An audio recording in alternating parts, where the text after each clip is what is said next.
Alors, le chemin de Compostelle reprend le chemin de Saint-Martin. Le pèlerinage à Saint-Martin est antérieur Mmh. au chemin de Compostelle.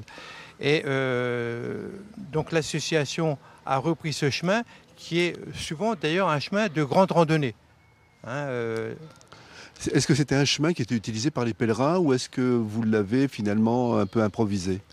Alors, il y a des étapes qui existaient déjà, qui étaient utilisées par les pèlerins et nous avons fait des raccordements pour aller jusqu'à Tours.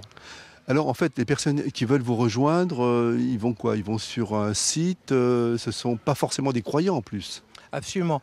Bon, il existe un site, Compostelle 41, où on peut avoir toute une information. Alors vous évoquez, est-ce que les pèlerins sont croyants? Non, je pense que la plupart des pèlerins, au départ, sont des gens qui se cherchent, qui s'interrogent sur leur histoire, leur devenir. Mais quand ils arrivent à Compostelle, après pratiquement 2 mois de marche, euh, je pense qu'ils ont fait une démarche aussi spirituelle, initiatique. Et donc ensuite, ils reviennent, ils ont changé, ils sont métamorphosés? Oui, généralement, les gens reviennent plus tolérants, avec une solidarité importante et le plus souvent, ils repartent.